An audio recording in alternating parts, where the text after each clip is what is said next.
Hello and good evening to everyone. Today I'll be talking about vitamin D, COVID 19, and other viral infections. I am Dr. Sudhir Mukherjee, an interventional cardiologist practicing in Kolkata. So, today's topic actually I have chosen because of so many controversies regarding vitamin D and several viral infections, especially in the situation of COVID 19 pandemic. So, we'll be talking about vitamin D, how it helps in improving your immunity, and how it can help in several viral infections, including COVID 19. So, I would like to start with a great quote by Dr. APJ Abdul Kalam that if you want to shine like a sun, first burn like a sun. So, this important sentence, as said rightly by Dr. Kalam, is also very much agreeable with the medical practicing field, because when it comes to vitamin D synthesis, without abundant sunlight exposure you cannot get sufficient amount of vitamin D, and those who are not getting sufficient sunlight exposure, especially during this lockdown time, definitely their vitamin D levels will be less than it is required. So first of all, what is vitamin D? Vitamin D is a fat soluble vitamin, as we all know. It's known as calciferol, and it is absorbed through sunlight exposure, converted to hormones from through liver and kidney. There are two major forms of vitamin D. One is vitamin D2 that we call argocalciferol. Another is vitamin D3 that we call cholecalciferol. So what are the sources of vitamin D? It has a very rich source in fish, especially salmon, tuna, mackerel. However, these are not quite available in Indian subcontinent. Therefore, milk is one of the most important source of vitamin D. Apart from that, you have vitamin D fortified cheese, margarine, dry cereal, vitamin D fortified of course, along with liver, meat and egg. These are the most important source of vitamin D.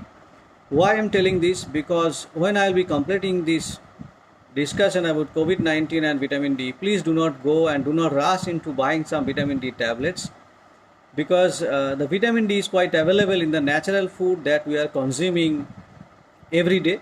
And do not think that vitamin D is the magical cure for COVID 19.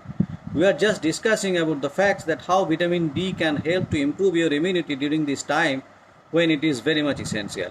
So please go by the slides, go by my discussion, and do not rush after the end of this discussion to buy vitamin D tablets. So what does vitamin D do? It contains the vitamin D activated form vitamin D3, that is the cholecalciferol, and it maintains the normal blood level of calcium and phosphorus in the body. Vitamin D along with calcium is very much necessary for strong bone mineralization and teeth. It is very much beneficial for vital organs such as heart, brain and kidney.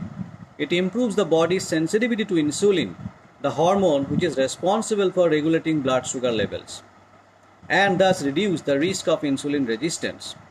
For boosting immunity against infections like bacteria, virus, including COVID 19, vitamin D plays a very important role. And also, this vitamin D is very much important for growth of hair and skin.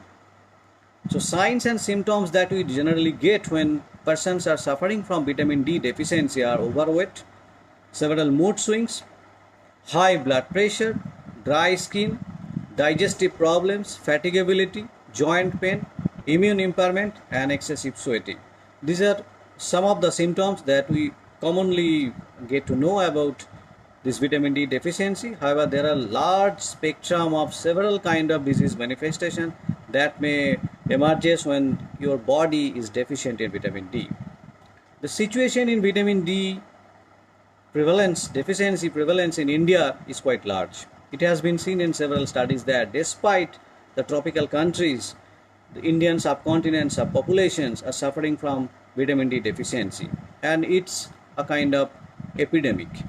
The vitamin D status of children as well as adult is very low in both urban as well as rural population. All Indian studies uniformly point to low vitamin D levels in our populations. Pregnant women and their newborn had low vitamin D status because of the increasing demands. Apart from that, the effect of short course of loading doses of vitamin D does not have a lasting effect and a maintenance dose is always needed. That is one of the important points whenever we are treating patients with vitamin D deficiency. Then we have to remember that we have to continue the vitamin D supplementation because it is not going to be stored in the body for a very long period of time. What are the causes of vitamin D deficiency? First of all is the dietary deficiency.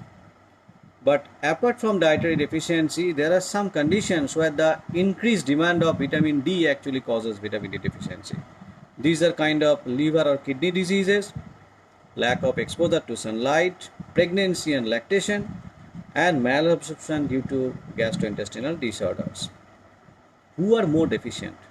Especially the growing age children, women, pregnancy, menstruation, lactating, they are the more susceptible, as well as elderly. So these are the subgroups of the population that need to be aware of their vitamin D status in their body. So to reduce the risk of infection, it is recommended that people at risk of influenza and or COVID-19 consider taking vitamin D3 loading dose for a few weeks so that their vitamin D level can raise above the normal concentration. The goal should be to raise vitamin D level concentration above 40 to 60 nanogram per ml. For treatment of people who become infected with COVID-19, higher vitamin D3 doses might be useful. Vitamin D in viral infections, that is the today's topic, and why we are saying about this, that vitamin D might be beneficial in several kind of viral infections including COVID-19, because we have several kind of data. We do have robust publications regarding the facts that vitamin D3, active form of vitamin D, might be helpful in cases of several viral infections including COVID-19. A growing number of concordant reports support a protective role for vitamin D in reducing at least the risk and or severity of respiratory tract infection, especially in influenza and COVID-19 context. Major clinical reports show that the vitamin D deficiency contribute to acute respiratory distress syndrome, ARDS, SARS-CoV-2, and that case fatality rates increases with age and the high SARS-CoV-2 serum concentration. In addition, the outbreak of COVID-19 seems to occur mainly initially in the cold winter time when serum vitamin D3 level concentration at the lowest, as well as the ultraviolet B doses where the number of cases in the southern hemisphere near the end of the summer are lower. However, with the mutation of several strains that we are getting nowadays, it is very much difficult for us to comment regarding this kind of postulations. However, it is almost sure about the observation that has been corroborated by several biological and molecular mechanisms through vitamin D can generally reduce the risk of infection and downregulate the immune inflammatory reaction. Indeed, the functional vitamin D receptors, VDR, are highly expressed in B lymphocytes and T lymphocytes, are mainly in monocytes and macrophages. These are the cells that are the inflammatory cells in our body, and therefore the role of vitamin D is quite justifying in modulating both innate as well as adaptive immune response. So vitamin D enters the body through dietary consumption, that is approximately 20% of vitamin D3, or is synthesized by the skin, that is 80% from the 7-dehydrocholesterol through sunlight exposure through our skin. And as a matter of fact, vitamin D has received increased worldwide attention for its involvement in reducing the risk of several chronic diseases besides infectious disease, including type 1 diabetes and notably autoimmune disease, several rheumatic disease, for the reason that it may interfere with the immune system.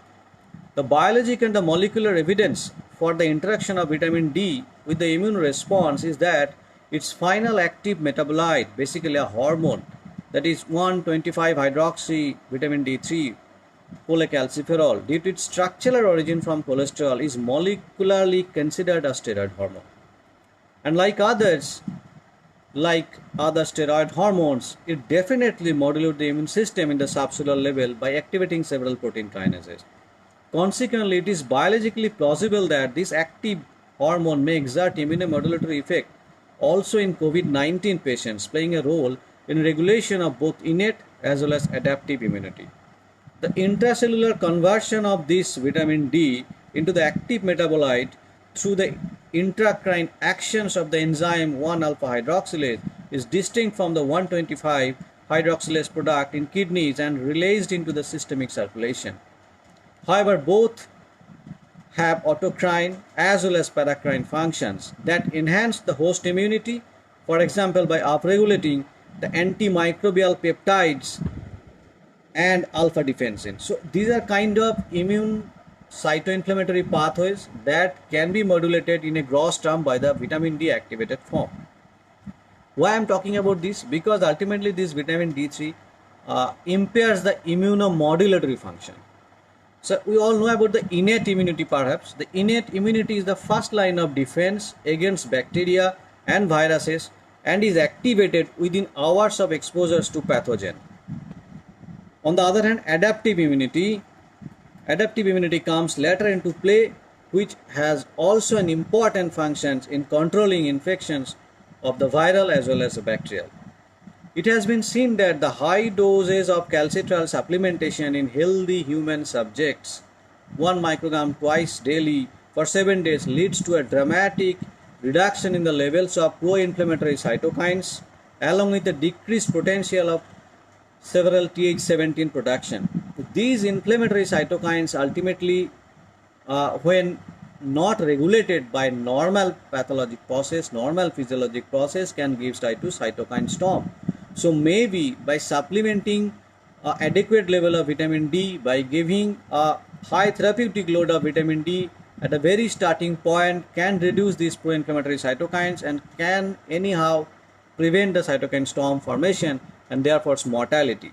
And that is perhaps the reason that we have been finding that the people who are getting this vitamin D supplementation or have a very high level of vitamin D3, that is the normal range, are not seriously exposed or their outcomes in COVID-19 is not seriously hampered.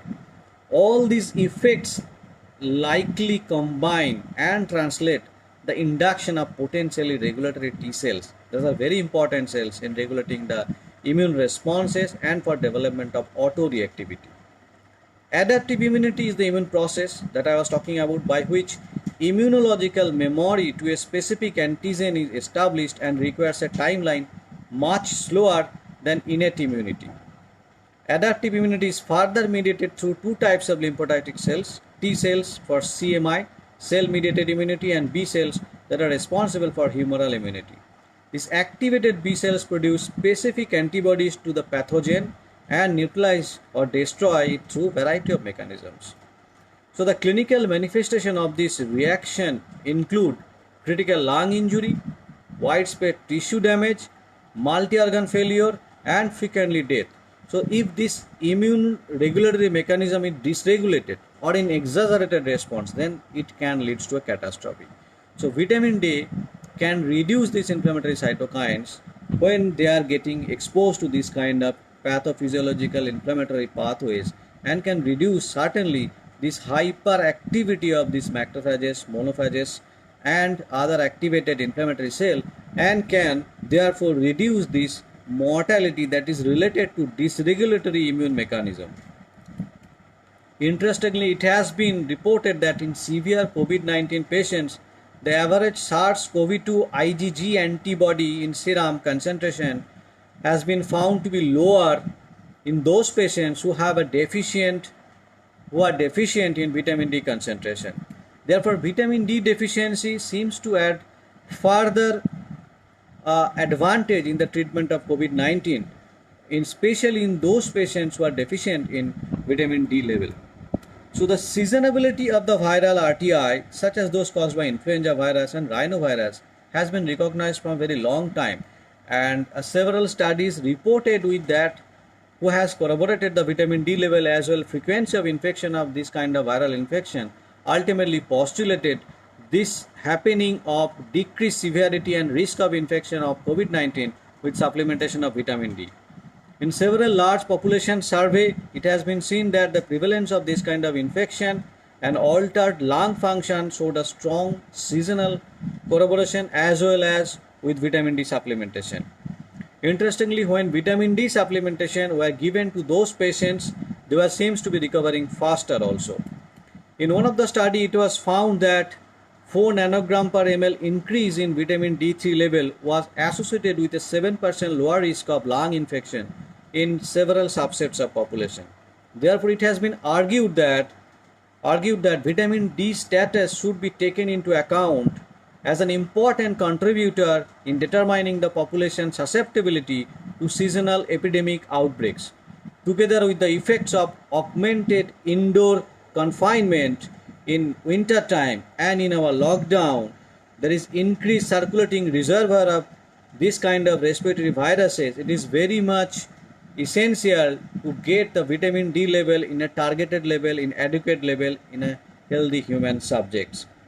Further, another several large observational study also evaluated the healthy adults during and winter time, during the epidemic time as well as during the winter time. During 2009 to 2010, they investigated the healthy volunteer sample as well as those patients who are suffering from SARS disease, and they also found that the significant analyzing report of low vitamin D level in those patients who are suffering or whose outcome were fatal. Concentration of vitamin D over 40 nanogram per ml has induced a significant twofold reduction of developing several RTI, respiratory tract infections, and the negative correlation between severity, seasonability of several viral infection, including several chronic disease, mandates us to supplement those patients who are suffering from vitamin D deficiency. Interestingly, vitamin D supplementation reduced significantly the risk of ARTI, the respiratory tract infection, among all participants, and in subgroup analysis, protective effect against this RTI were observed in those individuals who are receiving daily or weekly vitamin D supplementation to maintain their vitamin D level in a particular target therapeutic level. And SARS-CoV-2 that we are so much concerned about nowadays is no exception. Therefore, the multivariable analysis from several recent studies regarding this COVID-19 and vitamin D level has suggested that individuals with most recent vitamin D deficiency whose treatments were not increased considering their vitamin D deficient status were at higher risk of testing positive for COVID-19 than those individuals where serum concentrations were more than 40 nanogram per ml. Several small studies, though non-randomized, have showed that the intensive care patients who are receiving vitamin D level, vitamin D therapeutic level, vitamin D active form in a sufficient amount have a decreased level of severity of infection. Nevertheless, I2 COVID-19 patients who have significantly higher prevalence of vitamin D deficiency, with only 19% being vitamin D replete compared with 39% of non-I2 patients in one of the studies recently published in Lancet. So these results suggest that the acute and follow-up assessment of serum vitamin D3 concentration during this COVID-19 pandemic is very much essential. A number of investigations also confirm that the deficient and insufficient concentration of vitamin D are associated with the hospitalization of the COVID-19 patients, and less than 16 nanogram per ml values of serum vitamin D3 have been reported to be possibly associated with even increased risk of sepsis in critically ill patients. So with this huge amount of data, huge amount of publications, huge amount of robust randomized and randomized trial, which has clearly shown that the vitamin D has an important and beneficial role in the immunomodulatory system, and respiratory viral infection caused by influenza virus, rhinovirus, globally, who has a significant impact on health as well as the financial burden of the patients, can be decreased by proper supplementation with the vitamin D3. And vitamin D has many immunomodulating properties which could potentially lessen the risk of a symptomatic respiratory viral infections, and COVID-19 is not an exception. The proper target level of vitamin D3 in healthy individuals should be above 30 nanogram per ml, and the recommended vitamin D dosage as per ICMR is in age group of 0 to 1 year it is 200 to 400 international unit per day. In 1 to 18 years it is 400 to 600 international unit per day. In adults male and female it is 400 to 600 international unit per day, and in pregnancy and lactation it is much more, it is 1200 international unit per day.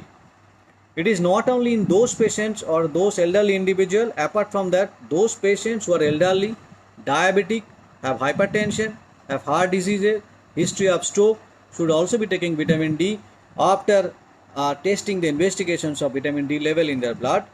For enhancing immunity against infections, bacterial and viral, including COVID-19, vitamin D supplementation is very much important. Recommended dose of vitamin D in these patients is weekly 60,000 international unit, that is weekly, not daily, or daily 600 to 800 international unit per day. So, to summarize all the today's discussion and important facts finding is that optimal levels of vitamin D are required for proper functioning of heart, kidney, brain, blood vessels, along with growth of hair and skin. Apart from that, vitamin D also plays a vital role in regulation of blood sugar in diabetes. Optimal vitamin D levels appear to confer better immunoprotective response against COVID-19 and other viral infections. Adequate exposure to sunlight is necessary to enjoy vitamin D boosting benefits of sun, and at least 600 to 800 international unit of vitamin D3 per day or 60,000 unit international unit per week is needed to maintain a vitamin D deficiency. Lastly, I would recommend you all not to rush for the vitamin D tablets. Initially, I have already told the natural foods that we are daily consuming has abundance of vitamin D. So take it, and in those patients who are suffering from vitamin D deficiency or have a more susceptibility should take 60,000 per weekly or 600 to 800 international unit daily as per their physician's recommendation. So please do continue this kind of treatment and do not rush. Do not think that this is the magical one drug for COVID-19. You all are suffering from this pandemic. So please stick to government rules, stay safe, stay protected, and continue to take this vitamin D supplementary as far as possible along with other nutritional supplement that is very much important nowadays to maintain your immunity to an optimum level. And with this, I thank you all and conclude this session. Stay safe, stay protected. I wish you all good health. Good night.